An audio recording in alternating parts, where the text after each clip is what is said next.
We've already chosen our top 5 Thanksgiving foods. We did that last year. The meal is over, and it's game time. Our top 5 board games coming your way next. Get ready for the 3324 podcast, where lifelong friends Dean Legiro and Eric Kuber share their love of all things music and movies. Dean has directed short films and is a music trivia buff.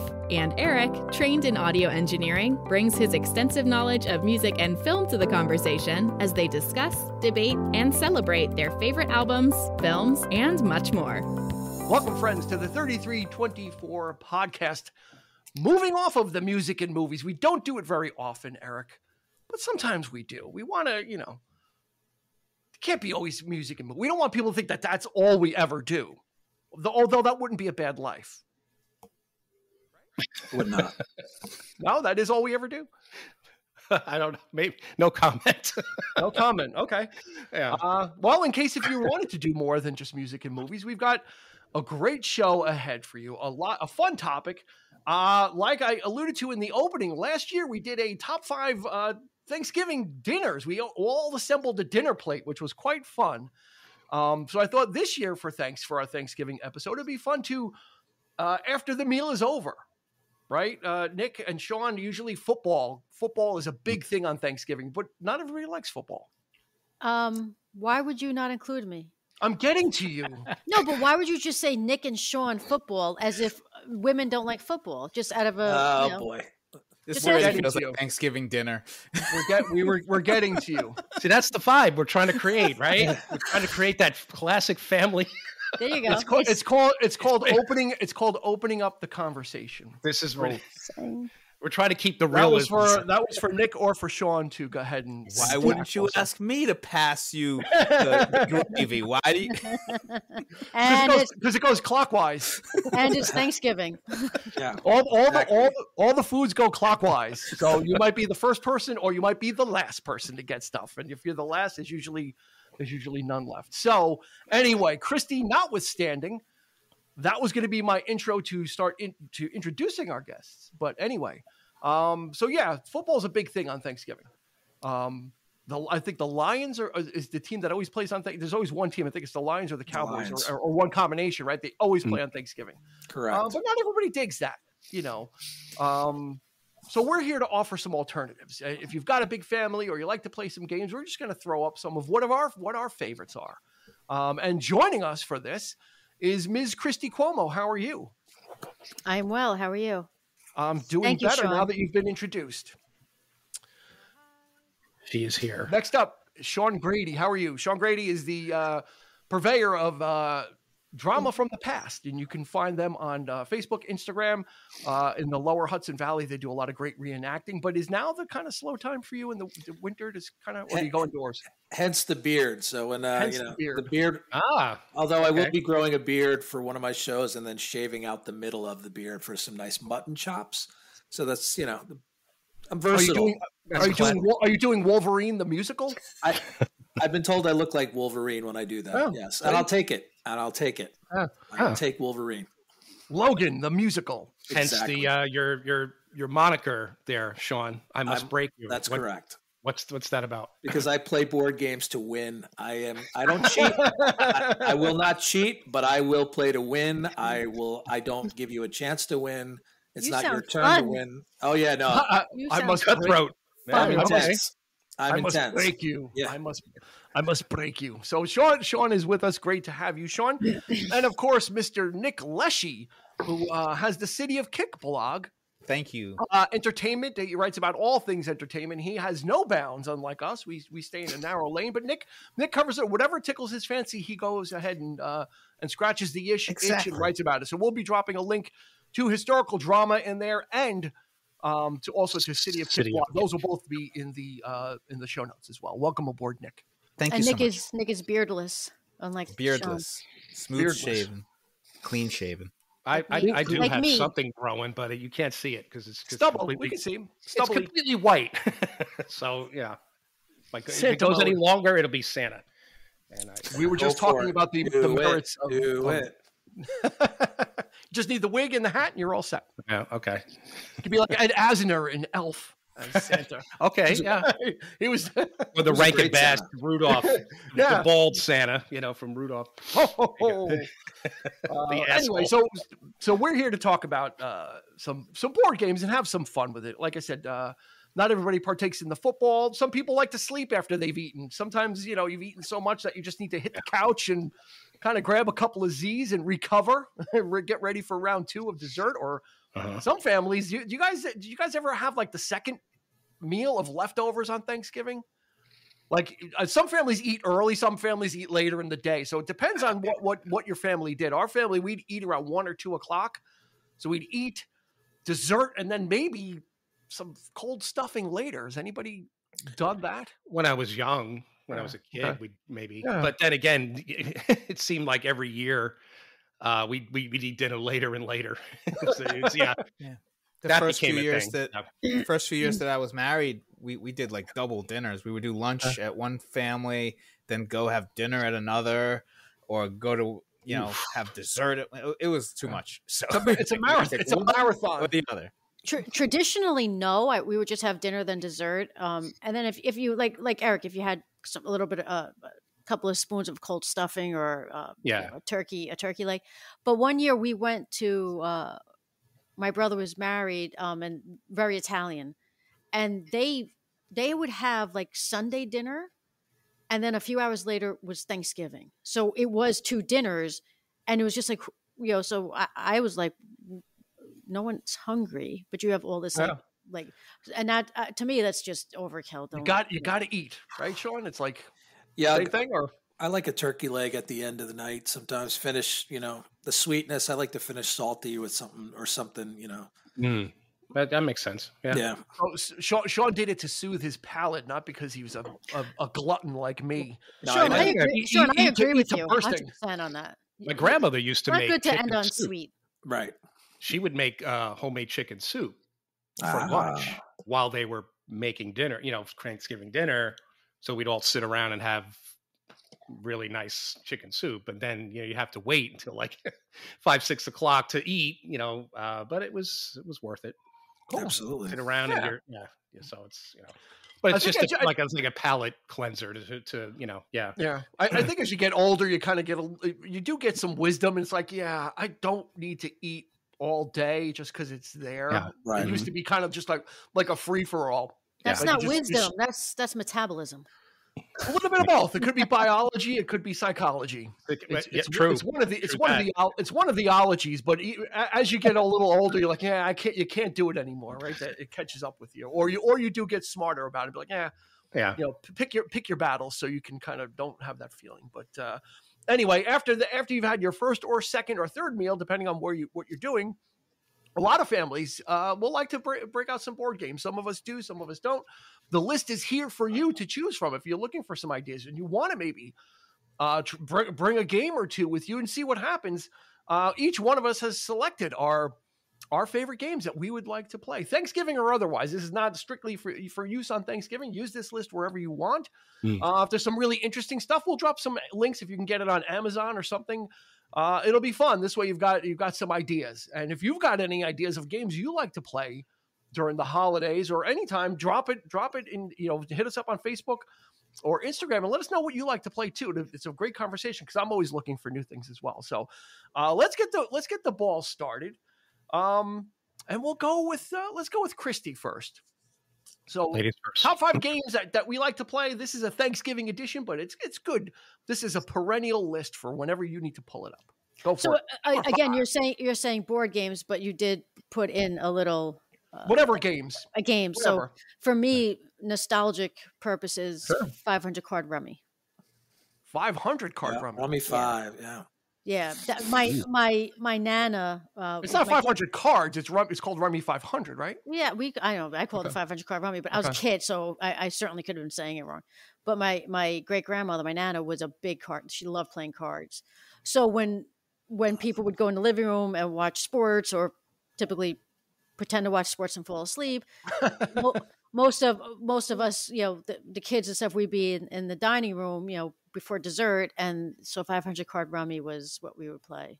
Which I guess is odd when you're like a bunch of 8-year-olds playing 500 card or 500 rummy. But I think it's a lot. I think it's a lost art. A lot of older generation adults would sit around the table playing cards. Right. Yeah, my grandfather, all kinds of games. And this was in the era of the smoke-filled kitchen, also, where there'd be like a haze of smoke. They're all smoking. The guys are drinking, and they're just playing cards. It was just kind of so they were playing games even back then. It was just just cards were huge on both sides of my family. Even my father's father, my grandfather, and to that point you're right, Dean. But that's because they didn't have nearly all the media we have. You were lucky if you didn't have cable TV. Most people, and you only had one TV, so it was less media caused people to actually engage more. I think what we'll do is I'll get the rules for 500 Rummy, and we'll put it in the show notes, because that's a specific game.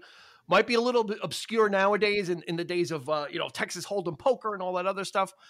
So we'll put the rules for 500 Rummy. Christy, when I played that too. It's up to 500 points, right? You're going to get up to, that's where the 500 comes from. Yeah, First to 500. And only Nana took scores, so I hope she was being honest. She always won. She always won. Yeah. Sean, why don't you go ahead? What do you got? What's your number 5? I'm gonna piggyback on that one. It's a game called Rummy Cube, also nostalgic purposes. My great aunt and my great uncle were game players, and we used to play games when we'd go up to their house and when we'd see them. And Rummy Cube is like Rummy. It's a game with cubes, and you get a tray, and you put all the cubes in the middle, and then you basically have to match numbers, or you get like a straight, and there's a wild card like a moon face, and I remember in the wisdom of the people that developed Rummy Cube, the colors it was like orange tiles, blue tiles, red tiles, black tiles, brown tiles. And the brown were very hard to distinguish from the black. And my uncle took my aunt's nail polish and put a mark on every single brown tile so that you knew that you had a brown tile when you picked it up and you didn't mistake it for black. So that game has a lot of nostalgia for me. So Rummy Cube, which is like Rummy. And the object was to get all your cubes out and then count up how many points you had, and you kept score like that. So it was a lot of fun. So you had the first custom set of Rummy Cube, because those were customized for ease of identification. Yeah, Uncle Hank, every single one of those tiles, Aunt Fran's nail polish. Yeah, these are brown, these are black. Yeah, exactly. Yeah. Did you have to pick your own like a color, or like no? It's whatever you pick. It's like a suit of cards. So basically, you had to match up and then put them out, and you could. Yeah, I never played that. Yeah, it was fun. It was a lot of fun. Yeah, it's a classic. It's a classic game. Again, I've heard of it. It's spelled Rummy, but K-U-B. K-U-B. Yep. It's Rummy Cub. Yep. But it's Rummy Cube. I've absolutely heard. So it's like Eric. It's Cuber. That's right. Eric. Oh my gosh, that is true. Rummy Cuber. That's when Eric. That's Eric on the weekends. He's a Rummy Cuber. Hitting the bottle. Not anymore. Rummy Cube. Cool. So that's 2 card-based games. Nick, what do you got? What are you going with? I'm going to go more electronic, although it is a board game. There was this game, I think it came out in the 90s, called Seen It. Where it would show clips of movies. And it's kind of like Trivial Pursuit, because you would have questions and answer them. But you would have clips. So you had to use it. You needed a TV. And I think it was on a DVD, and you play it. Yep. And I love that game. That was like one of my top games, but I would always win. Like, I don't know. My friends weren't like all into like the movies, I guess. So it was hard to find people who wanted to play it, but I was all into it. So that's one of my favorites. What's the replayability of that though? Because you're only going to have the certain amount of scenes that are on the but VHS they had extension packs. Okay.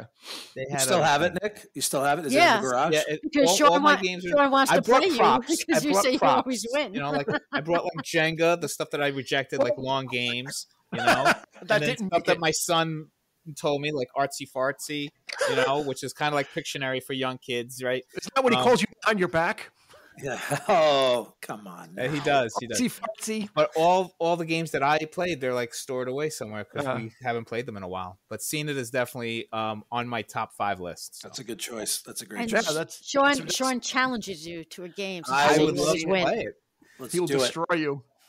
No, that fits it. That's absolutely movie related. So there's it's a board game because you answer questions and move along. Just like all the standard games, it's a race to the finish. Who can answer the most and get to the end? Nice. Eric, what do you got? Number 5. Well, number 5. What you like to play? Keeping in the nostalgic vein. Oh no, Robbie was number 1 for me. I went the other way. Sorry. Okay, that's fine. Okay. It's your first time doing a top 5. So. All right. You know what? You're new to it. It's fine. In this game, there are no rules. I'm the queen of the top 5 right now. There you go. Alrighty. It's true. Eric was always fascinated. I've never actually played it, but my family used to play it a lot with my aunt and uncle, my grandmother. Chinese checkers. With the marbles, it was just fascinated by the way the board looked. Shape of a star, right? Shape of a star. I mean, you had the multicolored marbles, and you had to move. So it was like checkers, but you're playing with marbles. So it was interesting. I was always intrigued by it, but I never. Games. Yeah. And that's more than one player, more than 2 players, right? I think each. Oh yeah, you have to have I think 2 to 4, and you can play teams too because they could tell you where to move. Yeah, that's Chinese checkers. That's a good choice. Old. Yeah, I don't even know if they.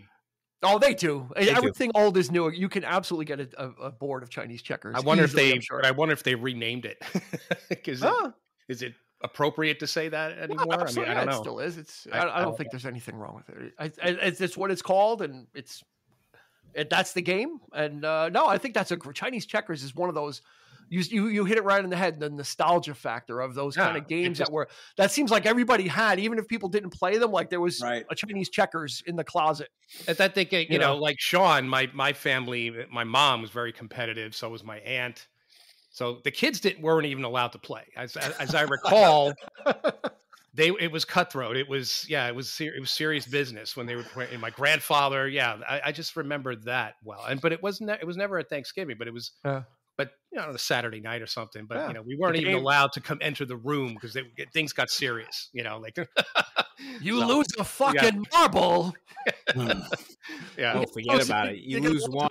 You have to have that. Like you find a marble somewhere else. That's a totally different color. Yes. You probably find somebody's eyeball in a bag and mix with the marbles. Like in. You're putting the thing out and you're missing like one marble. It's like, what are we going to do? Go get a cheese ball. Get a cheese ball. Use that. Absolutely. I'm going to stick with Christy and Sean's, although it's not a specific game. It is a tool, and it's a simple deck of cards. I think if you're looking just to start somewhere and it's pocketable, it's easy to carry. You can kind of bring it. If it never comes up, games never come up, you didn't bring this big thing with you. You've got a deck of cards in your pocket.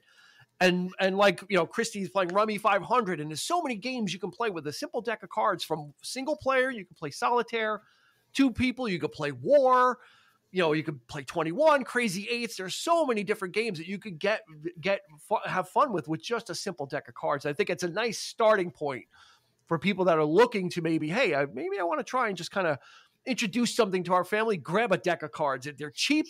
You can get them anywhere. You can get whatever you want. A Batman deck of cards. You want a Lilo and Stitch deck of cards. You want Barbie. Whatever it is, you can get whatever type of deck of cards you want. You bring it, and you can get, and then you could just build card houses too. So there's plenty of things you could do with a simple deck of cards to kind of I think get things started. It's a good toe in the water entree. Especially if you're trying to introduce family members to games that don't know, I don't play games. I don't have time for that.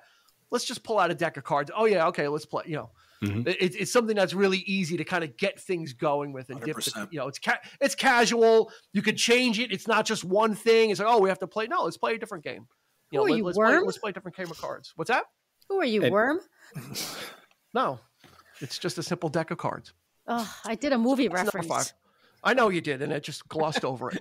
No, you just don't appreciate good. I went right over, rolled it right over. So so 2, basically 3 type of card based games. We got Chinese checkers, and Nick had Seen It. So there's a movie related one too. So all classics. These are all classics. So Christy, number 4, what do you got? What do you got for your number 4? Well, I'm going to do number 5 because I did number 1. Whatever. What's next? What do you got next? I would do Trivial Pursuit. I was always a fan of that. And you didn't even need to necessarily play the board game. Like you could just, kind of like you said with the cards, if you just had the cards, you can make teams and just do it that way and keep score. You didn't necessarily need to actually have. Sometimes that was better, right? Yeah, it was better than the little triangle pie pieces and all that stuff. Yeah. And obviously, when you did Trivial Pursuit, because there's so many different ones, anything, movies, music, like those, I was significantly better at than, unfortunately, I'm sorry, Sean, history, but but, it was Trivial Pursuit was no joke though. It was like geography. Like it was you learned. You learned when you played. I believe it came out in like 1981, and it took the world by storm. All of a sudden, everybody had a Trivial Pursuit box in their, the Genius edition. Like that was the thing, and it was kind of like, this isn't trying to do Mousetrap or something. This is like really testing your knowledge in an intense way. It wasn't you had you had to get each piece of the pie. Yeah, no, it was fun, and you were learning. It was really it was a genius game. It just served so many purposes because you can get kids to play and they're actually learning something. Yeah. So kudos. It's and expansions galore. Like once it kind of took hold, they probably didn't expect that to play. Like, wow, all these people are buying it. We need more. So it's simple. We just put out an extra box of questions. You didn't need a new board. You didn't need anything. They just kind of here's more questions. We just changed the categories, but the colors the colors match the pieces of the pie that you already have. Yeah, they kind of follow to a certain extent Monopoly. I mean, not as grand as Monopoly did, but they with the different. Because I don't know if any other 2 board games really did that that I can think of. Yeah, there's all different versions. Like Clue has, everything is themed. Everything is themed nowadays. It's very easy to adapt. You're just changing. No, but back then, I'm not now, but back then, not so much. Yeah, I think just the 2 of them I could think of. Even the expansion packs were nothing. I mean, it was all genius level stuff. I mean, it was hard. Yeah. I mean, like movies, music, whatever, sports. And you didn't have, Eric? Google. That's true. That's right. Yeah. That's true. It relied on good old fashioned brain power. And you did learn. Like I said, it was no joke. And I think over time it just naturally evolved into putting the board away and just bringing out the deck. And just kind of sitting around the table, someone would kind of ask the questions, or you'd go around, whatever it was. But the actual, the meat and potatoes of the game became those decks, those expansion decks, where you just bring that out and have it at a table. I've been to restaurants where randomly there's stacks of Trivial Pursuit cards on the table, great. just for conversation, to have conversation and just to kind of start talking about it. And it kind of, I remember one person I know was he's a substitute teacher. And he used to bring the Trivial Pursuit deck with him as a resource of kind of like a way to kind of engage with the kids, because substitute teachers get, Sean will probably tell you, back then got no respect. It was like a free day. He would try and mix things up and at least try and get something in there. So he would bring the Trivial Pursuit decks and ask kind of related questions. So great choice. Trivial Pursuit. They're still going strong too. So awesome. Sean, what do you got? Well, Trivial Pursuit was also on my list, so right. There's a match. So, but I will say this about Trivial Pursuit. I started out. I remember when it came out, it was something we would always play as a family, and we had a junior version, so that was cool. And then I would love that I would get smarter, get up to the regular level. And then, like you said, I learned. That's a game where I learned things. I remember things I learned from Trivial Pursuit, and it got intense as we got older. My sisters got older, and my sister, my good friend Pete, Pete, and one of her friends. We were stuck in the house. I think it was like snowing, and we're like, let's play Trivial Pursuit. But it was the Millennium Edition. So this one was like something. My sister and I are 7 years apart, my youngest sister, and some of the things were in her wheelhouse that were not in my wheelhouse because of the age difference. And I usually dominated the Trivial Pursuit, and I was doing very well. And then it started getting like some other things, and my sister started slowly catching up, and my Pete's good. Her friend was good, and my sister was having the tougher time. Not that she just was slower to get the questions in her wheelhouse, and then she got them, and you have to get to that last square and get that random question that they get to choose your weakest topic. That's what I love. I'm like, no, you're going to get this question, history. No one would give me history because boom, that's not happening, right? So I'd miss the question. They'd miss my sister slowly building up her pieces. She gets up to the top. She gets the question. She wins. She never let me forget it.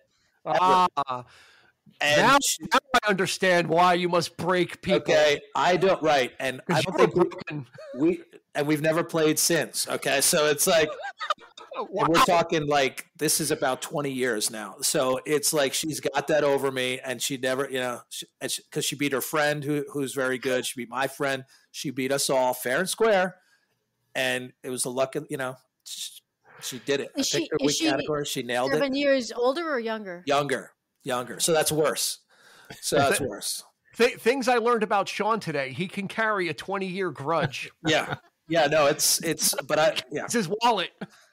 Yeah. It's like the Seinfeld episode. You choose not to run anymore because she won. Why would she play another game to challenge? No, it's over. Wow, that explains a lot. No rematch. No rematch. All right. Interesting. All right. Yep. So what was so you're going to go with the Trivial Pursuit? It was on the list. I love it. I got to go with it. Piggybacking. A lot of fun. Awesome. Good. Nick, what do you got? Trivial Pursuit as well on my list. I had the 90s edition. Okay. The 90s edition. So I started out with the Genus 2. That was my first entry into Trivial Pursuit. It was always those categories. And we played the actual board game. So we would go around, collect the pie pieces, and people would just get frustrated and say, just read the cards, like you said. But if we try to finish the game, it was always like those categories where you're like, I'm not good at history, or I'm not good at science, or wwhatever it was. So the 90s edition broke it up into categories, but it was all 90s information. So I felt like I dominated that, and I really loved it. And now they have video games versions of it. So this was from PlayStation. So I played it with the family and they love it. And so it's good. And I really recommend video games too. Like there's a lot of them that you can play with a group of people. That's an icebreaker now if you don't want to bring out a board and dice and all that stuff. But Trivial Pursuit still, if somebody has a deck, I'd be like, let's play. Let's just read the question. Still relevant. I was at an estate sale in person about maybe 2 months ago. And they have all these board games like stacked up, and underneath at the bottom was a sealed copy of the Beatles Trivial Pursuit edition. $2. I bought it. I'm like, why not? They're still making it. It's kind of like even if I never never open it up, it's for a collectible. It's a nice piece too. Some of them are so specific though. Like somebody got me like a Star Wars Trivial Pursuit, and I'm like, I'm ready to play, but everybody's like, well, I don't know that much Star Wars trivia. So I have not played it once because I couldn't find somebody to play. You say tough, you're player 2. Sean's sister's available. Yeah, she's not a Star Wars fan, but so the ringer. Sean would be the ringer. You get Sean to play, you'll do fine. You can find 2 other people. Trivial Pursuit, three ways around. Eric, what do you got? Is it Trivial Pursuit? Trivial Pursuit. Number 4. Holy moly! And I just remember. Some of this, it's curious to, I'd be curious to like research like what came first, like as far as expansion. Cause I remember getting the classic Disney movie edition and it was just that. It was just the films, like the classic animated films.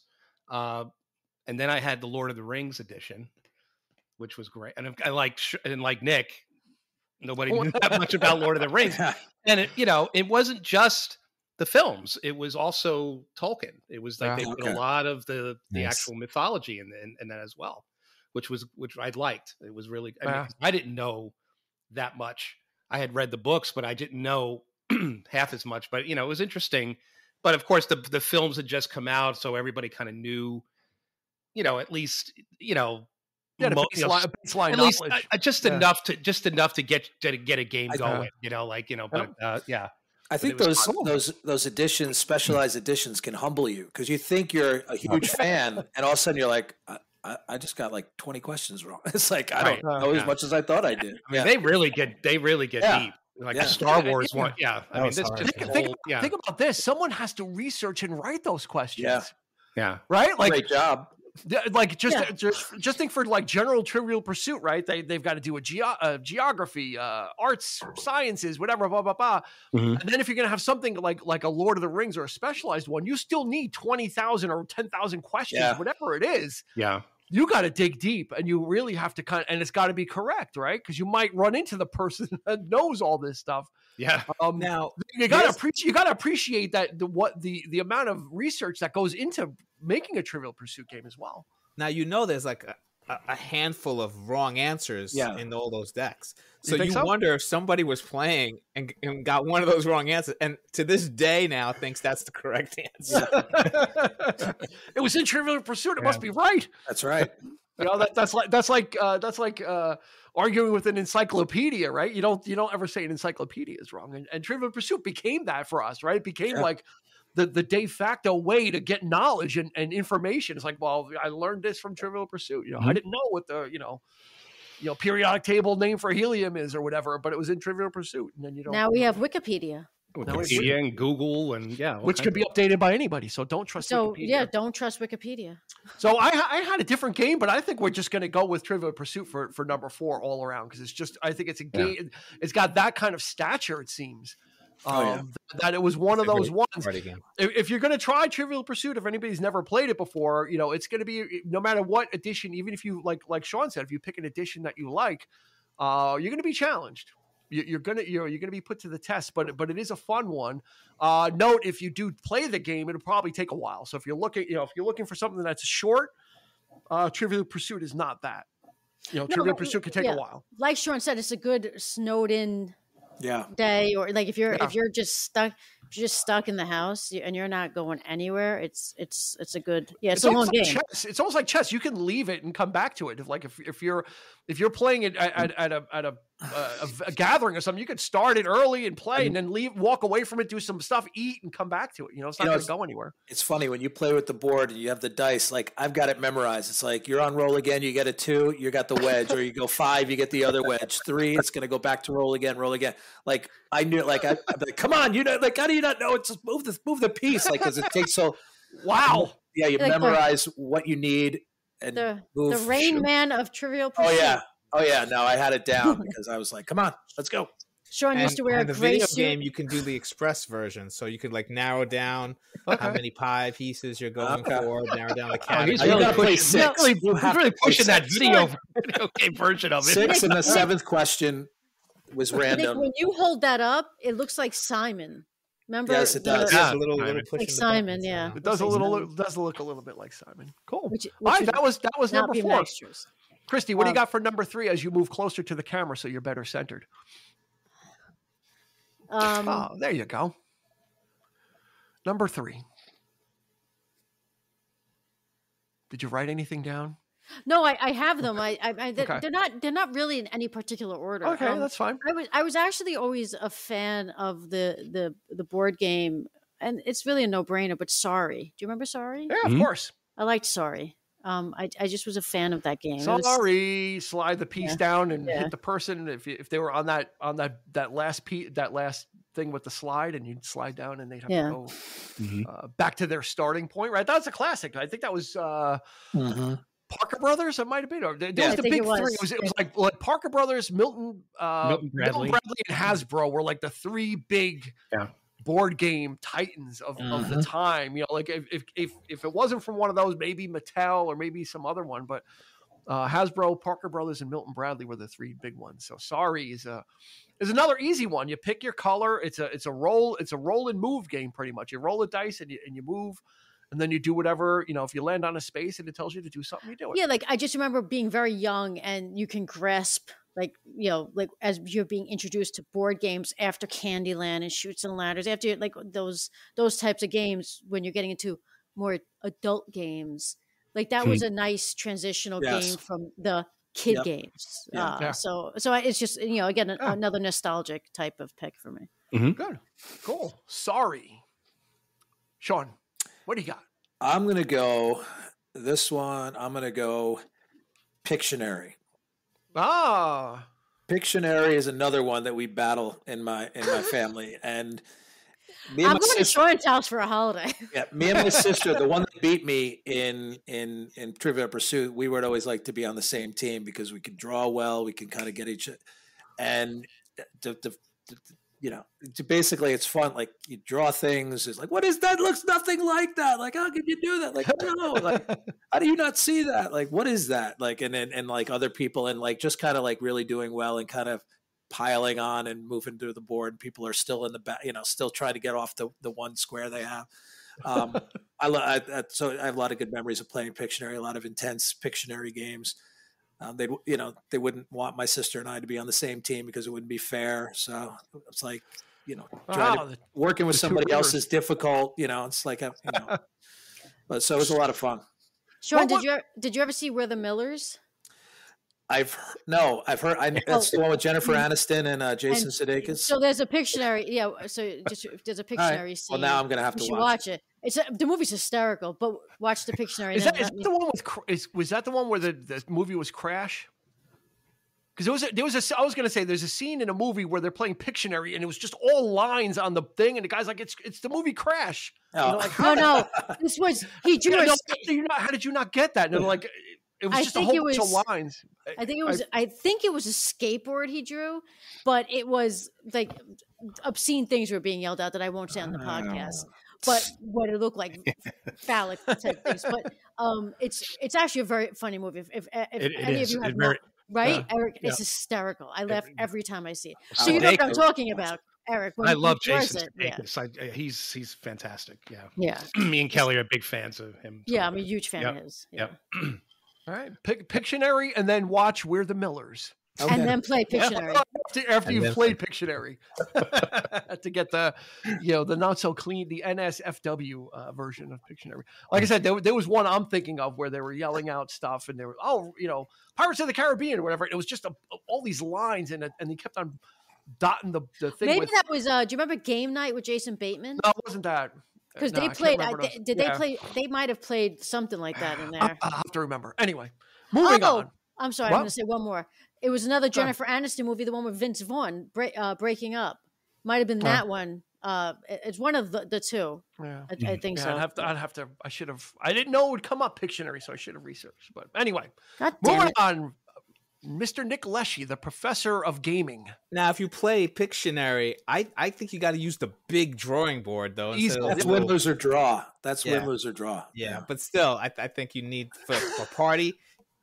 Anyway, chart paper. That's a little hard to come by. Artsy again. That's another drawing game, but for me, it's got to be categories. Have you ever played that? Yeah. So that's good because I like making lists. The rules are simple. It's like they give you a category. Everybody has to write down as many words in that category as possible. Then you compare. So if anybody matches yours, you cross it out. So you have to be original. Whoever has the most unique words that nobody else has picked that fits that category, they win that round. Yep. So fun to play. I love making lists. I used to love that kind of stuff. So that was a great game. Loved it. Yeah, categories. Another classic from the 80s. I think there's an X-rated version of that game. Probably. We didn't play that one. I think they make an X-rated version. Maybe X-rated about everything. Yeah. Wait, Nick, you didn't play the X-rated version of categories, but you played Truth or Dare with your family. The G-rated version, my friend. The G-rated version. I didn't know there was a G-rated version of Truth or Dare. All right. Oh, goodness. Well, uncomfortable Those silence. who are just tuning in, that's a prior episode. They're going to have to dig up that reference. Yeah, I don't know. It's lost on me as well. So no, it was through the email thread. Oh, okay. I know what she's talking about. Yeah. Well, okay. Moving on, Eric, help us out of this tunnel. Eric's the only one that gets me. Quickly digging ourselves into. What do you got for your number 3 game? Well, number 3, I'm going to sort of bridge the gap here. I mean, I've only played it, I guess maybe probably on one hand I could count the amount of times I've actually played it, but I would really, really love to play chess. I would really like to learn how to play chess seriously. And I don't have anybody who's interested in chess. I actually, there's a kid that I work with now. He's doing this social experiment where he's asking all his coworkers all of these questions and stuff. So I said, he goes, what game would you like to learn how to play? And I'm like, I would love to learn how to play chess, So what do you think? He comes in with a chessboard and pieces from the Star Trek, the tripod Star Trek game, but he didn't have that board, but he made this board out of cardboard. And he's like, I'm going to teach you how to play chess. I'm going to teach you to I'm like, that's neat. Yeah. I said, I don't know where we're going to find this kind of time. It's Thanksgiving. We're supposed to be working. I don't think they're going to like us playing chess, but but cool. I thought that was really cool of him. Yeah. It's just, think of me like that. So yeah, but I always wanted to learn. I was always jealous because apparently Zach went to visit my parents for a couple of weeks, and this was years ago, and my dad taught him I never knew my dad knew how to play chess. Oh, he comes back and Zach, I was playing chess with Grandpa. I'm like, what? Taught me how to play. I didn't even know he knew how to play, but there it is, Yeah. Chess is always like the cousin to checkers. Like after you've done checkers, you move on to like the chessboard, and you turn the board over. I feel the same way. I know the basics, I know the moves, but there's more to it. You can only get so far, and it's kind of a strategy, a lot of thinking ahead of time, and that's the thing. That's then you watch the really getting into it. Yeah, I know that was good. That was you a good watch the series. Queen's Gambit. You're like, I thought I knew how to play chess. These people would beat me in 2 moves. The game would be over. Another good chess movie is Searching for Bobby Fischer. That's a good movie. With Joe Mantegna. Child makes you feel like Yes, he makes you feel like totally. He's a savant. I just know how to play. Ben Kingsley. That was a great. That was a really good movie.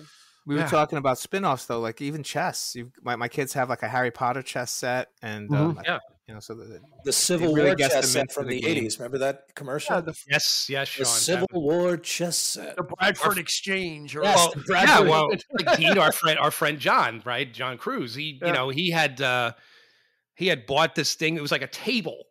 The chessboard was an actual table, and it was made out of like, I don't even know.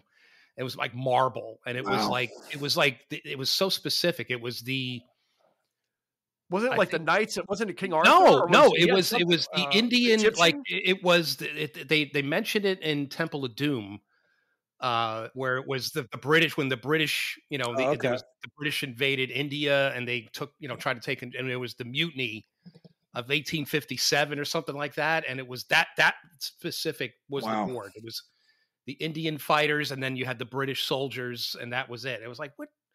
Why this of all things? Like, why not ancient Rome? Why not, Star Trek? What made you get this? And he's just, I just thought it looked cool, I don't know if he ever really played it, who played it with him. I mean, that's a serious board. I think it probably cost a ton of money too, I would imagine. All right. Yeah. So your number 3 is chess. Cool. Yeah.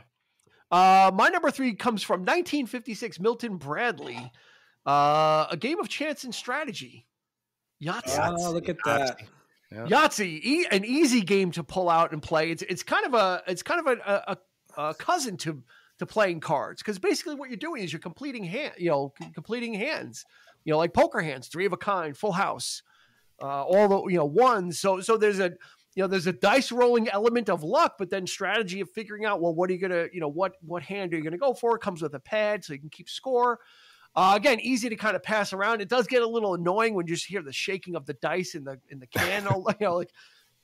You get one with a felt interior, so it's not like the cheap plastic jangling. But Yahtzee's been around forever. I think it's one of those games also that's very easy. You pick it up, you play it. You can get through a round in 15, 20 minutes, depending on how many people there are. So it's one of those quick in and outs.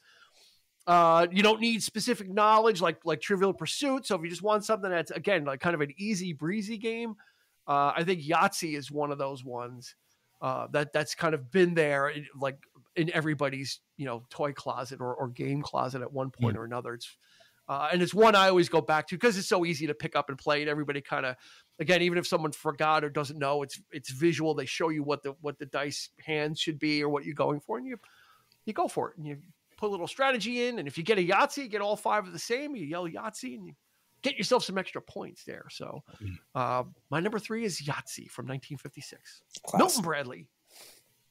Who was Milton Bradley anyway?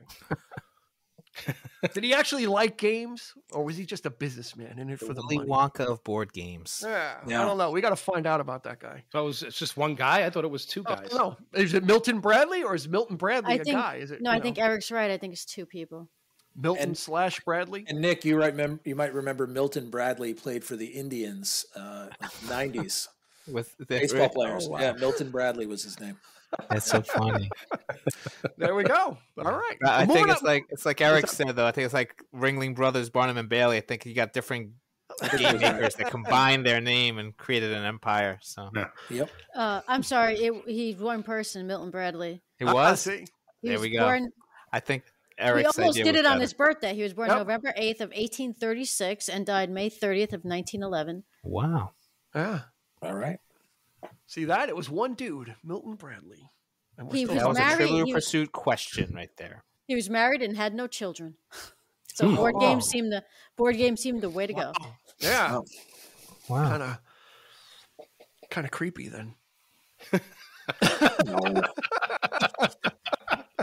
What should I pick up today? This biography took him to turn into the macabre. Milton Bradley, board game extraordinaire, had no children. It's like Mr. Burns on The Simpsons, like sitting at his desk, Actually, he doesn't look that far off from Burns. Yeah, you see that? He's got a long beard. He looks kind of like Ian McKellen. He looks like Gandalf a little bit. Can you see? Oh wow! Yeah. Wow, crazy. That's the guy. I don't know. But he built an empire on totally. Games. So anyway, moving on to number 2, Christy. What you got?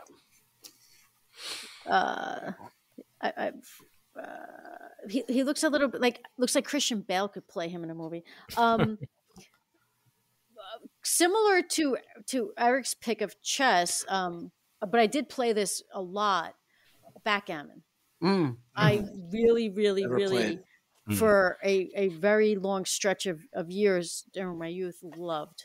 Like I even had a nice set. I really liked playing backgammon, which oddly, a few days ago I went into a Starbucks to use the bathroom, and two guys. Did you buy anything? No, I'm like George Costanza. I totally know where I can go to the bathroom and not have to purchase anything. And two guys were playing backgammon. That's awful. It's not awful. It is. I contribute to society in many other ways. By not peeing on the sidewalk is one of them. All righty. And I think in a weird way we thank you for that. Yes. I mean, thanking you for not doing something you're not supposed to do and threatening that you'll do it, but we appreciate the effort. I didn't threaten I would do it. I say I use a restroom so I don't have to do it. So does everybody else in the country. Okay. I mean, and it's nice that that particular Starbucks allows for people not to pee on the sidewalk. Oh, wow. Excellent. That sounds like a new board game. Don't pee on the sidewalk. Yeah. It's like you have to go to the bathroom. You have to draw cards to get to a place, and then they don't let you in. So then the bladder fills up. It's like a bladder. Oh my gosh! Okay. Right? That's a board game in the making. Don't pee on the street. So has anyone else played backgammon? I know Sean said he didn't. I've anyone never else? played. I've learned how to play backgammon. Oh. You have or have not? I have. Yeah, I actually I have one here. It's not the one I had when I was a kid. It was a really nice set. I think Nana was a big game player, so I think I got it from her. Yeah. Is that a game you could only play like 2 people? It is 2 players. It's a 2-player.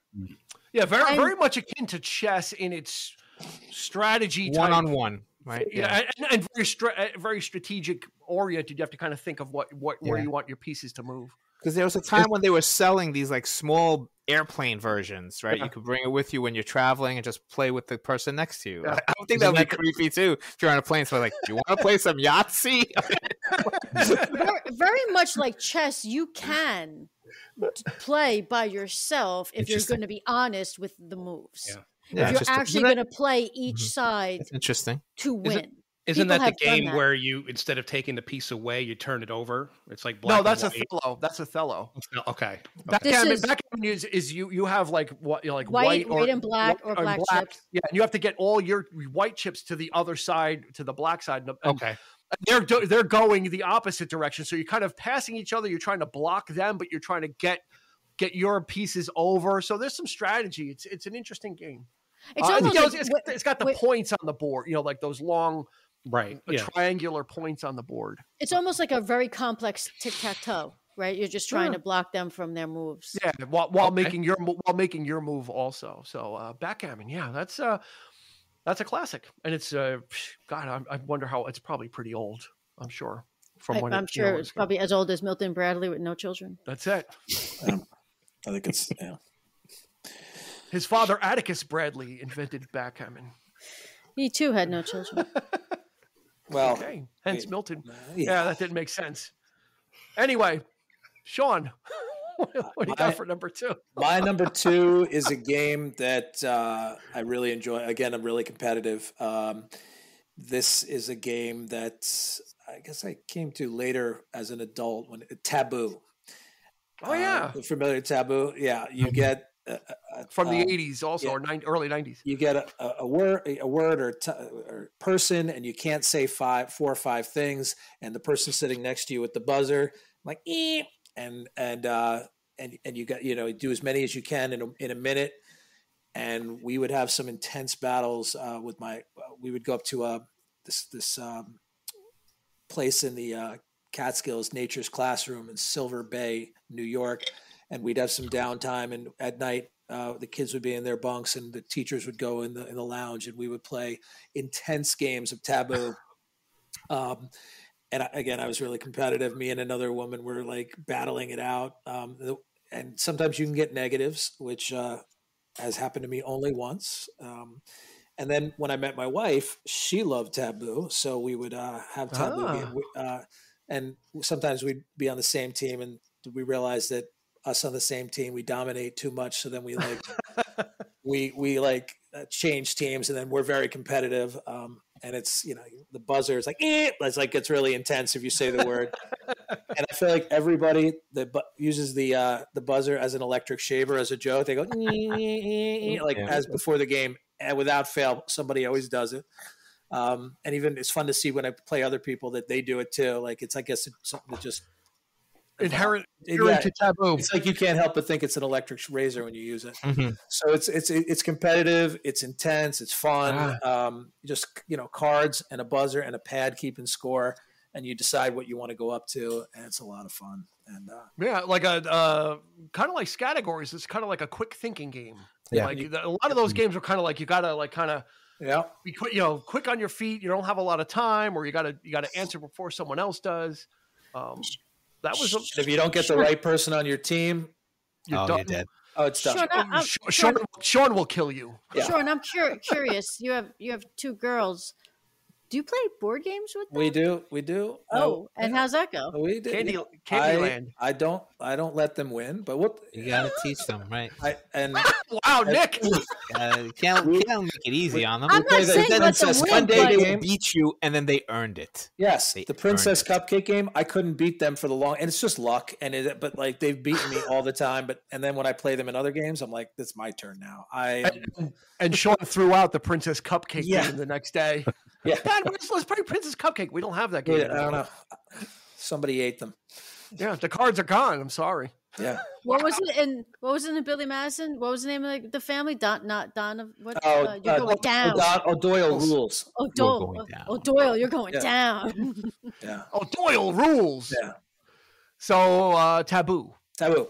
From the late 80s, early 90s. Around a lot of those games, I think, like categories came out around the same time too. Yeah. It's kind of like a resurgence in board that games. Second wave of stuff that kind of was like the anti Trivial Pursuit, where it was like kind of egghead nerdy stuff. This is kind of like like kind of more party style games where people are shouting things out and a little more energetic. So Nick, what do you have for number 2? Yeah, I mean Taboo is one that I was thinking about too, but in a similar vein with buzzing, there's a game called Last Word. Have you ever heard of that one? Played it?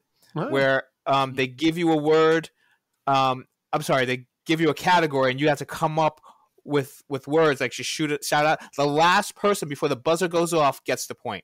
So it's all, and the buzzer is random. So it's not like an egg timer. It's just a random thing.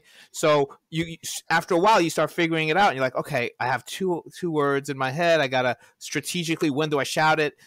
So it becomes a lot of fun. People screaming, and the buzzer's annoying. That's just called great. It's just called Saturday. That's called Saturday night at my house. It's just perfect. Screaming and yelling and screaming. That's just last word. That sounds your cool. Your neighbors must enjoy. And it's a short board. It's a short board, so it's like you don't have to spend like an hour play. You can play it in a half hour. It's great. Cool. The last word, and that's from way back also, right? Yeah, like 80s or 90s, early 90s. Yeah, like I said, there's a pattern there of all these kind of social games of groups of that you're kind of in the living room and you're kind of people are shouting and kind of like Pictionary. It's all there seemed to be that little cottage industry of those types of games. You think about it, you could make a fortune if you could come up with a perfect party game. Don't pee in the street. Don't pee in the street. It's coming. Yeah, it's coming.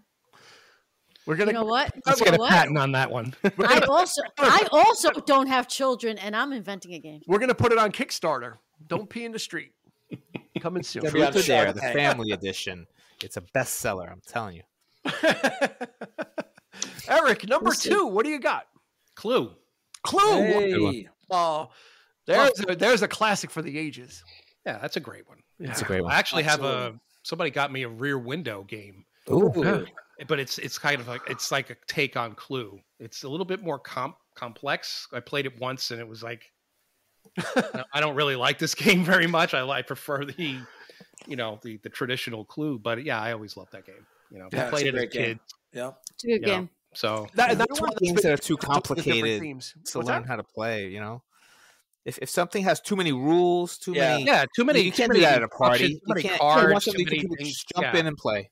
Yeah, Nick just wants to shout. Yeah, just shouting. Shout it out.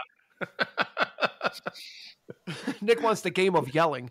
No, Clue's one of those ones that have been adapted into all those different themes, like we said earlier. Right. The Simpsons version of Clue and this, that, and the other thing. Because as long as the game, and that's the beauty of the game of these games. Then is when you see all these different themed versions. It means that the game mechanics itself are strong, that you could put anything on it, right, and it'll still work. And that's what Clue is one of those. It's about a murder. You've got the different things of where it happened. It doesn't, it's not important if it's Professor Plum or this one or that one. It could be Homer Simpson, or you can make it about Homer Simpson in the nuclear plant with a donut. Yeah, exactly. The three-eyed fish. And it's a movie. Yeah, but nothing beats the classic. Murder mystery thing, And Professor. I always wanted to see like a Columbo version of the game, or like that. You'd have to draw like who did it, where they did it, and what they used, and like put it in the card, manila envelope, like the dossier, right? That had it in there, and then at the end the big reveal is you'd pull the cards out and it was it was great. Yeah, it was Miss Peacock in the living room with the candlestick or whatever it was. It was great.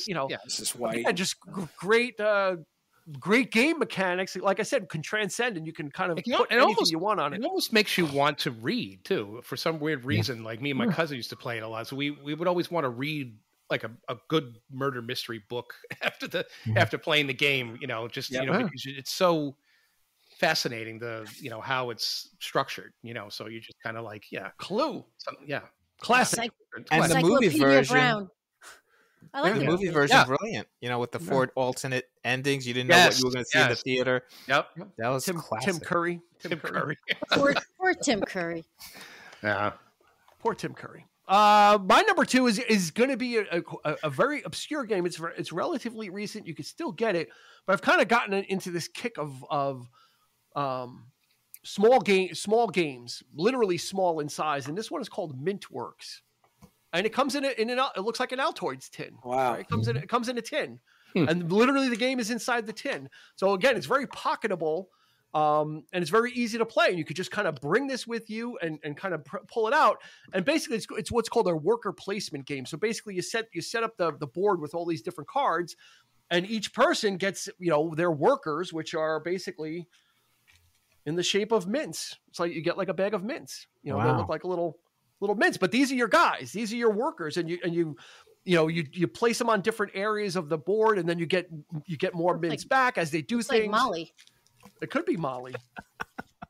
Could be Joe also. I'm not sure. I don't know Molly, but I don't know Joe.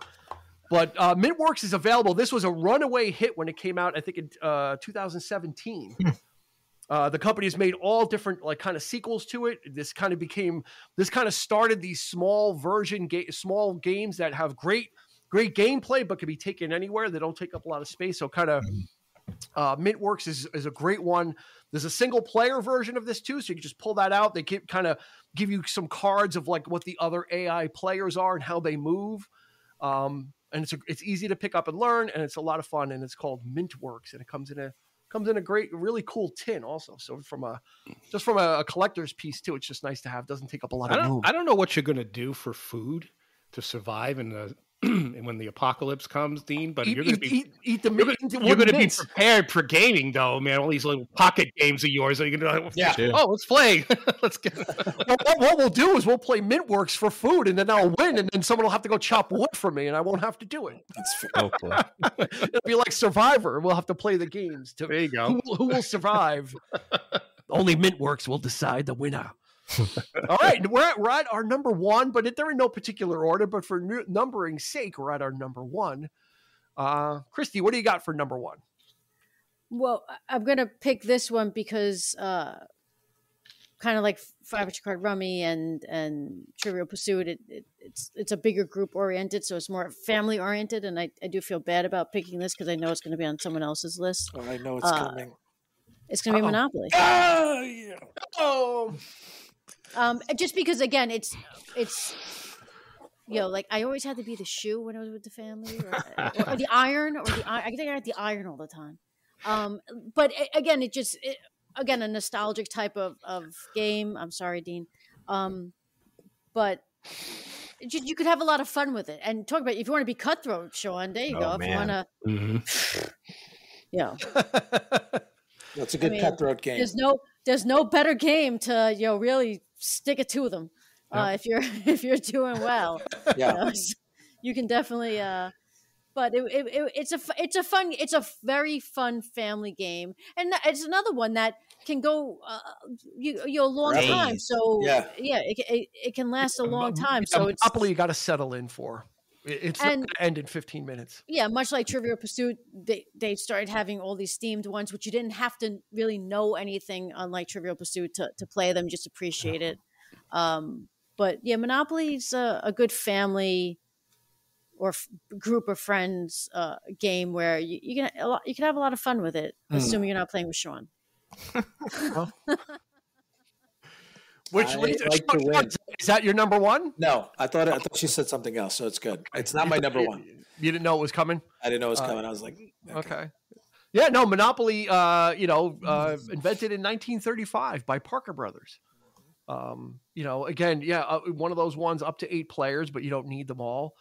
It kind of taught you a little bit of, some of these games, there was an educational aspect, and that was kind of teaching you about banking and math and real estate, calculating rent. Like, I have 3 houses. How much rent is that? So you'd look on the card, and it would tell you if you have 3 houses, it's $135 or one. And it taught you how much it costs to get out of jail. Yeah. Yeah. $200. Yeah. You mortgage your life away. And you're like in debt forever. Taught you about reverse mortgages, that you started mortgaging your properties to get money to pay someone else. I mean, you learned some hard lessons. Very hard lessons. 1935, they knew how hard it was going to be. It taught you didn't want to own the railroad properties or the Orient. Let's make a game that'll depress the kids. It's funny. I never wanted the utilities; those were worthless. Yeah, they were. Waterworks and electric company; those were if you ever go to Atlantic City, you can relive Monopoly. That's where all the street names came from. Yeah, from Atlantic City. So, cool. Monopoly number one. So, Sean, what did you think she was going to say, and then what are you going to say? I thought she was going to say my number one, which is Uno. Uno. Oh, I was going to say it, but I went with, I had 2 I was going to say over Monopoly. Uno was one of them. Yep. The other one was actually Connect 4. But I went with Monopoly because it just felt more of a group thing for the holiday. And that's what I chose Uno, because you could play with 2 people. You could play with like up to 8 people. I did cards. It's and I play with that. I play with my girls and sometimes my wife, and I will talk so much trash to them. And it's funny. You're the worst, Sean. Sean, you really are the worst. But what I love is when they start talking trash back to me. That's what I love. And they're, like, hey, Daddy, how about a nice draw 4? And I'm like, okay. And I'll be like, girls, the game is Uno, not Tredici, which is like 13 cards, and they have like 13 cards in their hand. So like we have some good battles back and forth, and it's fun. I like when they talk a little trash to me too. It makes it fun. Another game that's easy to pick up, a quick learning curve. It's numbers and colors. Yep. So you can kind of match that. Actually, when I flew out to San Diego, and on the flight they have like the touchscreen games, and I played a round of Tournament Uno on there with the AI players and stuff, and it's just fun. Yeah, it's just like. Yeah, like, Uno, sure. Everybody, it's fun. It's easy. Those games go quick.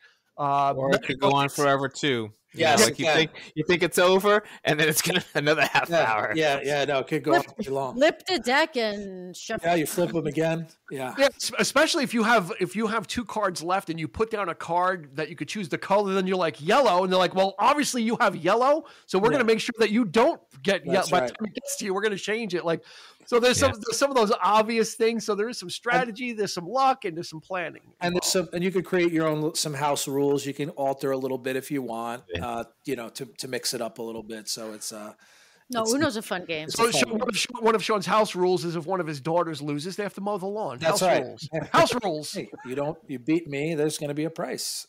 Get my iced tea, child. Yeah. Give me my iced tea. It's right here. Right here. His daughter's been running it in. We can't see her. The door opens. That iced tea was brought in by an Uno losing child. Yeah, that's right. Who was forced to crawl with the tray on her head. That's correct. Pick 4 and get me my iced tea. Yep. All right, Nick, what do you got for number 1? I liked Uno. I liked a bunch of things. Game of Life. My wife loves Boggle, where you shake it up and then you have to try to come up with words. So my pick is Monopoly. That's a game you love it or hate it. Somebody brings it out, you're like, Monopoly, we're going to play forever. You make your own house rules, right? If you have to pay something, maybe put it under the, so if you land on a certain, the corner, you get the money, Free parking. But they have like a fast version of it. So this is the Monopoly card game, which is the same thing, but it's like small deck and it goes quicker. So there's a version they're making these versions that you can do at parties. So it's not going to take you 3 days to finish the game. And then they have the Yankee edition. That's the version I have that I love to play. So it's a little different, and it's not like real estate. You're thinking, I'm buying players. I'm buying, So that's pretty cool. Yeah. Wait, in the Yankee one, you're buying players? I believe so. They have like the version I have is like the Dynasty era. So you got Derek Jeter and Mariano Rivera. So you're landing. Obviously, you got the Luis Soho, who's like $20. Yeah.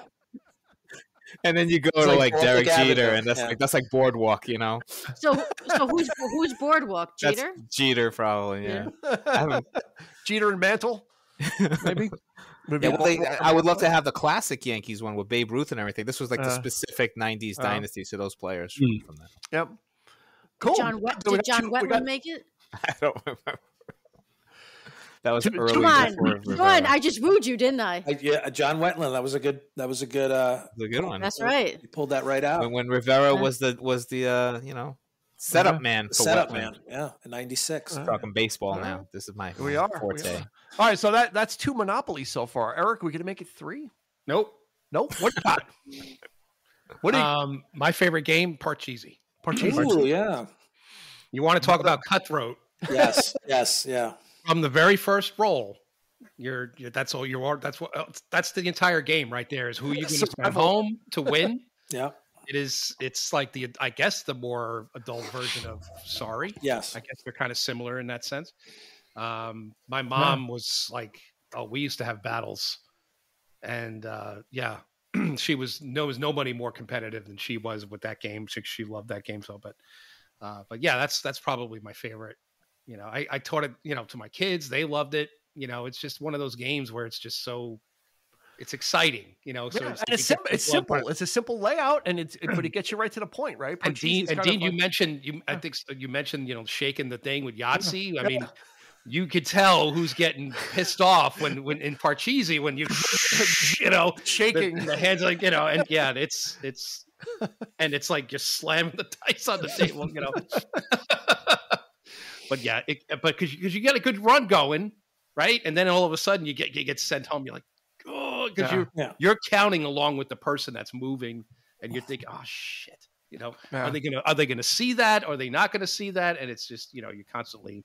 Parcheesi's another classic that was just in everybody's closet. Like when you would open the door and you just see like all the board games stacked up and all the names, Chinese checkers, Parcheesi, Monopoly, all these great games were there. And I'm going to throw my hat into the ultimate original table turning game is Monopoly. Star Wars edition. Like Nick said, people either love it or hate it, and some people. One relative said to me, "I'm never playing with you again. You take it too serious." I'm like, it's just a game. I don't really take it that seriously. But, and funny story, this actually became a point of obsession for me. I don't know what it was. Something happened to me. I started buying Monopoly games, and the point it became a problem when I had 75 different Monopoly games that were. Are you serious? Sealed. Wow. Yeah, I was just buying like all the themed ones. I was buying. The Simpsons, the Star Wars, Wizard of Oz, Star Trek. I was just I had one that the box was in the shape of Texas. I had it shipped from Texas. So then it became, I'm collecting Monopolies. And then for Christmas, just get me a Monopoly, so it became a lot. And then I realized I'm looking at it one day. I'm like, wow, there's a lot of Monopolies sitting on that shelf.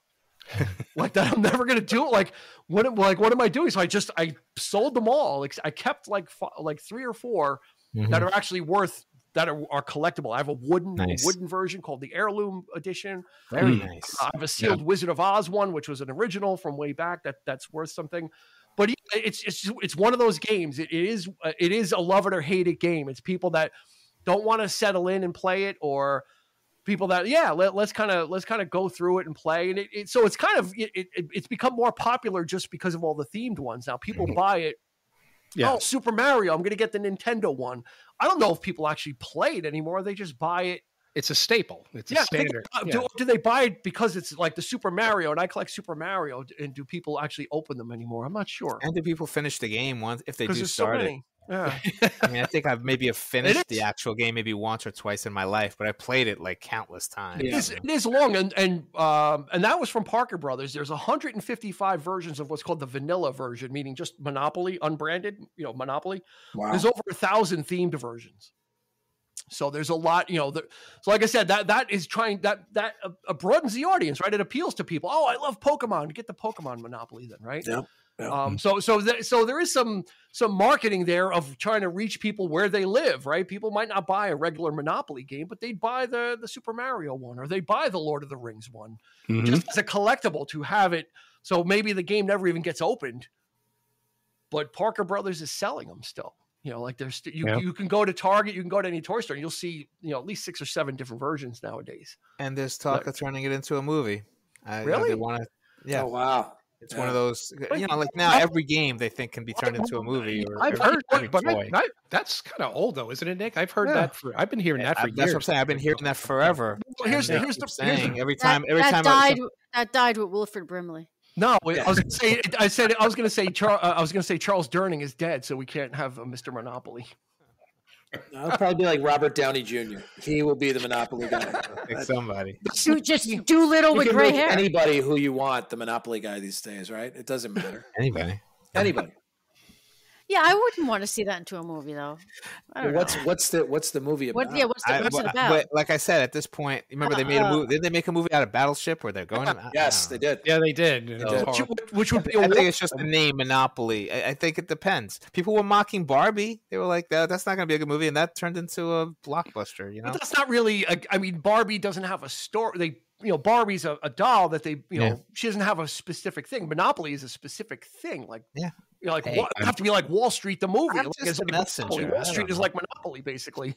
I'm surprised there's not a Wall Street version of Monopoly with like a Gordon Gekko token. You should get Scorsese to make Monopoly. Monopoly. Monopoly. Yeah. Why not have a Goodfellas board? Collect the rent. Beat up the guy. I'm gonna be the pipe. Actually, isn't the movie The Super with Joe Pesci basically Monopoly? Yeah. It could be. What is there any? Did anybody have any honorable mentions? Yeah. Oh, well, I gave my Connect 4, which I think is like the original Tetris. Kind of, right? No, it's like tic-tac-toe, but with 4 pieces. Well, you said you wanted a game that we don't. Yeah, we'll get that too. Right? Yeah, we'll get. Oh, okay. Yeah, we're gonna get there too. I'm gonna do close. I'll do an honorable mention. This was an accidental discovery in high school. My sister, I told you, is 7 years younger than me, and she got a game called Mall Madness,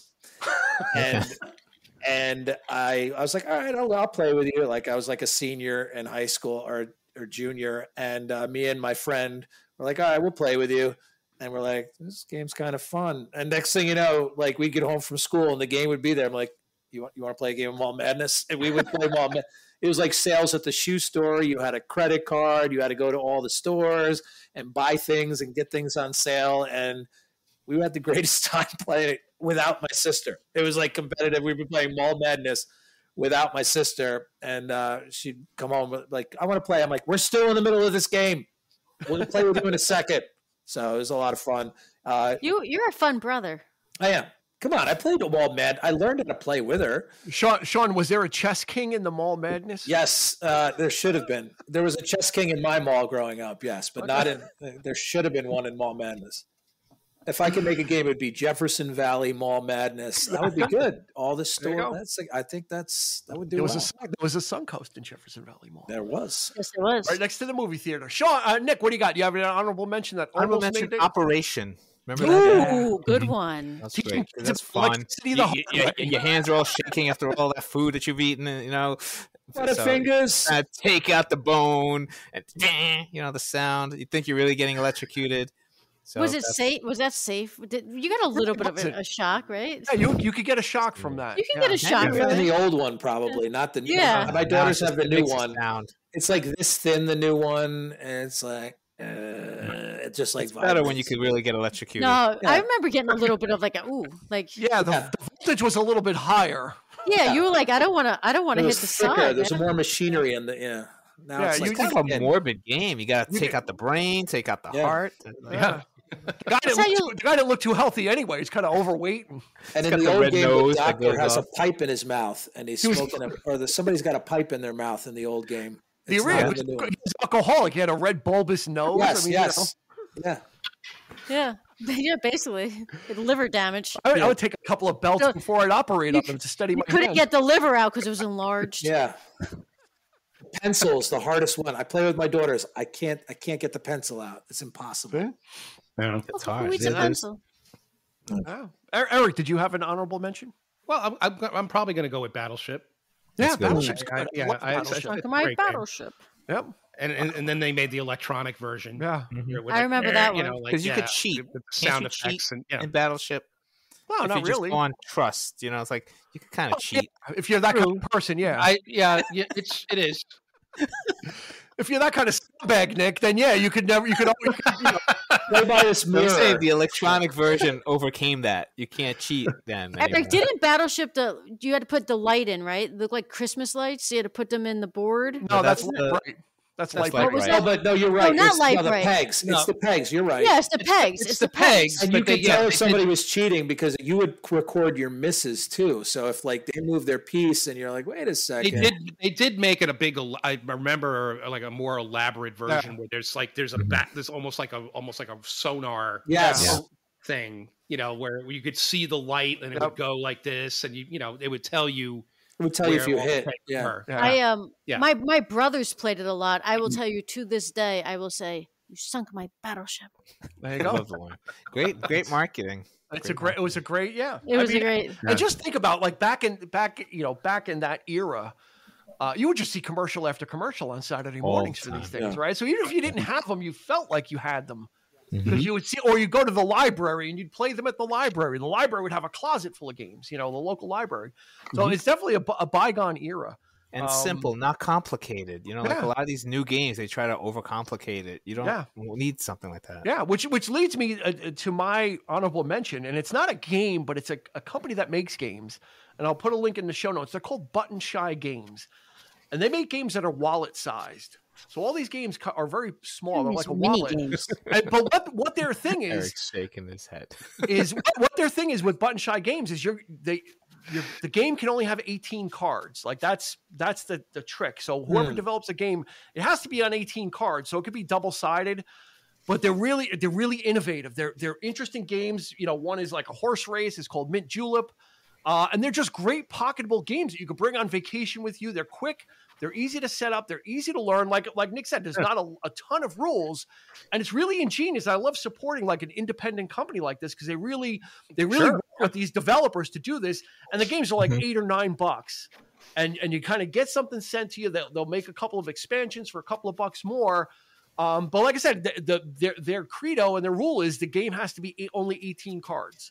So this way you're not getting into these expansive games about, you know, with decks and craziness. And, you know, a lot of them are building a map or you're kind of drawing and drafting. So I'll put a link for Button Shy Games because I really like to support these guys. And they've got some specials coming up. Also, I have a ton more, but this is just a sample of just easy stuff. Like whenever I go away on vacation or go somewhere, I throw a couple in just in case, like, because you never know. And again, you're not putting you're not packing away this giant board game and pulling it out. It's like, yeah, you know, we got a couple of minutes, or let's play a game. So yeah, I think the last time you came to visit, Dean, I brought he brought a couple. He's pulling them out of his pockets. Yeah. He had the what do you call it? The three of your 5 picks were portable games. Yeah. Pocket games. See a trend. Dean brings the fun. He brings the fun. It literally, he's like, you know, no matter where I go. Yeah. There you go. So he comes with a trench coat and he opens it up and there's all these. I got games. We didn't even talk about the Mattel Electronics era, but anyway.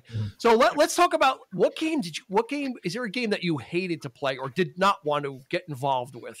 Yep. So Eric, you had one, I think probably right on the tip of your tongue. You're ready to unroll it. So what game was like, nah, this is a no-go. I'm not, it's not my cup of tea. Well, for me, it's you say you love it or hate it, Monopoly. There it is. Game, right? It's one of those ones. It's just one of those games. I played it, sure, but it's just I divisive, don't really very divisive. Get anything out of it, you know? It just kind of like it just lumbers along, and it just gets so, and it's just I'm done. You know, it lumbers along to a devastating conclusion too. It's like bankruptcy, so it's kind of like right. Well, like people get picked off like one at a time. Like it is kind of, when you look at it that way, it's kind of like, yeah, this is not a happy game. You know, here's all my property taken. That's fine. Well, that's when you start, you know, subverting the game too, especially after you had a couple, and then you start, okay, well, let's make this interesting. So what do we, you know? So then it goes there, and then of course they did make that kind of a version of the game as well. So I mean, you know, Monopoly, the drinking version. Couldn't have that. Nick, is there a game that's just like, you know? I never got into charades, which you would think, you know, as an actor, I would love to do, but it never ended up like a good game. Felt too much like work. Yeah, if it's a Friendsgiving thing, if they say let's play Twister, you're like, wait a second, you know, make sure. I don't know. The Game of Life. That's my least favorite game. I hated it. I thought it was boring. You put these little pegs in the car and you go. It was just like life. Like life is not a game. Life is mundane. You want a game to escape life, right? Guess what, Nick? You're living it. You're living it. And it was the game of life right now. And I could never spin that thing properly. It would kind of fall out. I was like, I've never played a Game of Life. Because it had like those plastic hills that you would put. You never played the Game of Life? Consider yourself lucky. No. Wow. Never. That's a ringing anti-endorsement from Nick.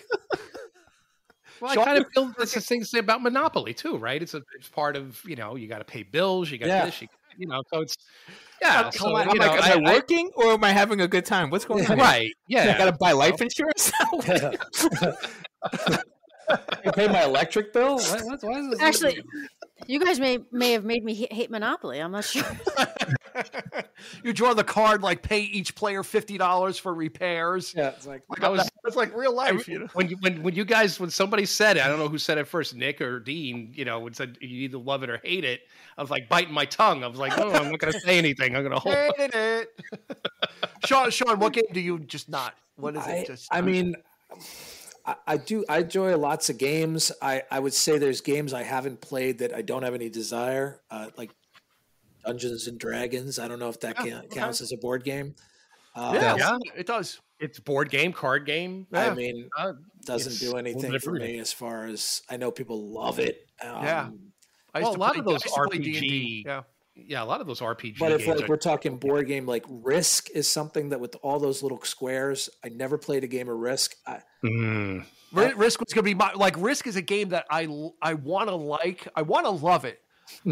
But it takes. You want to talk about a game that could take forever is Risk, and it's just like it's so daunting. There's you're moving from continent and defending borders, and I'm like, I want to like Risk, but I just can't. Like it's just too. It's too much. Yeah, that was going to be mine. It makes me think of that Seinfeld episode where Newman and Kramer are playing it on the subway and the pieces go flying because they're taking it because they don't trust each other. You're not keeping that in your apartment. No. Risk was like the highbrow game. Like that was like the game of world domination. It's kind of crazy.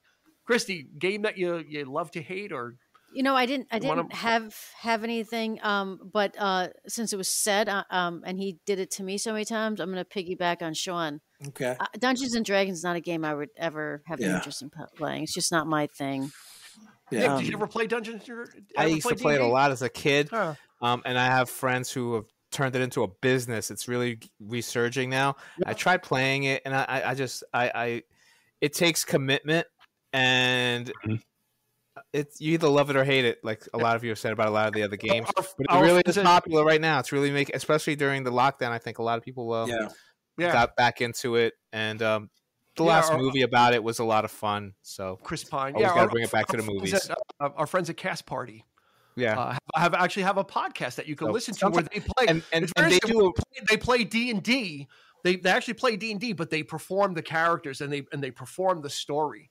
So it's almost like listening to a radio show, exactly. Which is very, you don't have to like the game to listen to their podcast because they do all the work for you. They play it. There's conversation between the players, but then they act as the characters as well, and it's really well done podcast from Cast Party. And they have these performances where they play the game in front of an audience, a live audience. So you're not playing it, but you're watching it. So even if you've never played it, it's entertaining. Yeah. But yeah, it's hit or miss. Depends on you need a good dungeon master to make it really exciting, and you need to have people who are really involved. So. Yeah. And a lot of imagination. Absolutely, that's what it's all about. Which is a good thing. I mean that part of the game is you're actively thinking of these scenarios, and it just goes crazy. But yeah, you got some pretty people out there that really they really get into this thing, and they after hours, you see them playing it's Thursday night, we're there, and they're just the whole thing. Yeah. Eric, you hit the nail right on the head. It was kind of an imagination thing. It was kind of like, here's the guide, here's the basic rule set, but then you kind of narrate the thing and create it yourself. And you create your own story. Yeah. So, Frost County, circa 1990s, Dragon's Den. Dragon's Den. That place ended they up had a lot being very of scandalous when it things going on back there. Lots happening there, and across the way, Blimpies. Yeah. Games Workshop is kind of now, for that now. Like, I don't know if there's still Games Workshops, but the Warhammer games with the figure building, and it's somewhat similar, not exact, but close to it. So. Can I plug one more thing? I'm sorry. Yeah, go for it. Plug away. If we're talking fun at parties, is it Don't Pee in the Street, the collector's edition? Don't Pee in the Street. PlayStation Buzz games. These are like the game shows. What are you getting paid by this company? He's an affiliate link. Look, I could use a new PlayStation, but these are great. We've had so much fun with these kind of things in board games, like with the family. Yeah. It's like you pick a character, and then it's like board games. Different. It's almost like Trivial Pursuit because it's all trivia questions, but you have your own buzzers, and it's like it's so cool. So if people like video games, that's the way to go. Buzz. Nick's address will be in the notes for the free PlayStation. You can mail him. You can send the PlayStation. Right, send it to me. I'll make sure it works. Yeah. And then send it out to Nick. No, I think we've had a lot of great nostalgic games. And I think that's, and I think that fits in with what's going on now. I think there is that wave of nostalgia for some. You can get overloaded on watching YouTube videos or playing video games. And sometimes you want to have that tactile in-person experience. And I think that's why you're seeing that resurgence of game tables in like Barnes and Noble or some of these comic shops where people kind of gather and they play these games, in person. I think people are starting to realize there's value in that again of the human interaction and not just online with the headset and kind of playing online. So hopefully we've given everybody a bunch of things to chew on. There's a lot of great games that everybody has chosen. We're not going to link them all, but you'll have to listen. And if anything intrigued you, go ahead and try and find out where it was in the episode. But Nick, thank you so much. City of Kick blog will be linking to that. Maybe he'll do an adjunct article about games. Might. Right? Maybe.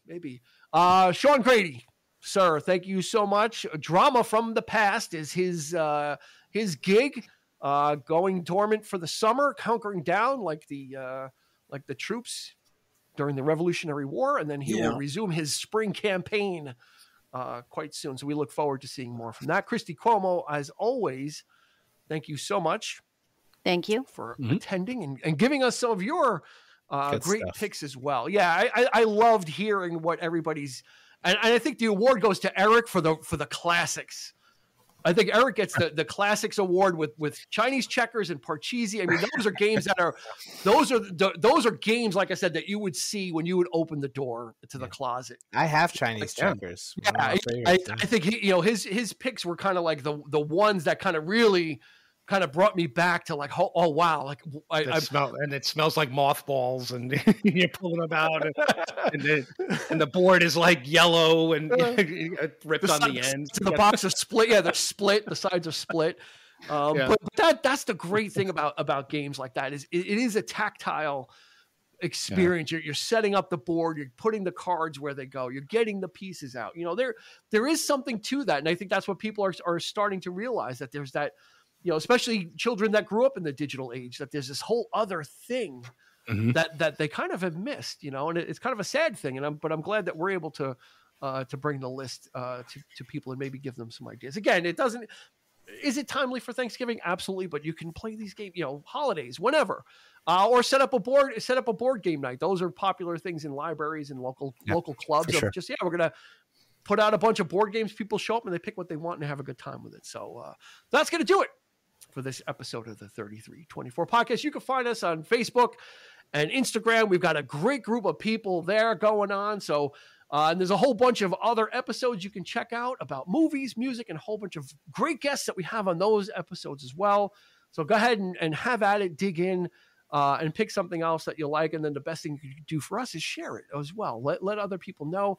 It helps us in the algorithm, makes it easier for other people to find us, and you can have a hand in doing that. So we would appreciate your help, as it were. So for Christy, for Sean, for Nick the Professor, and of course for Eric, this is Dean, and roll again because you got doubles. You've been listening to the 3324 podcast with Dean Legiro and Eric Cooper. You can find us on your favorite podcast provider, so please like, subscribe, and rate to become a part of the 3324 family. Your feedback is important, so make sure to follow us on Instagram and Facebook at 3324 podcast and on Twitter at 3324p to join the conversation.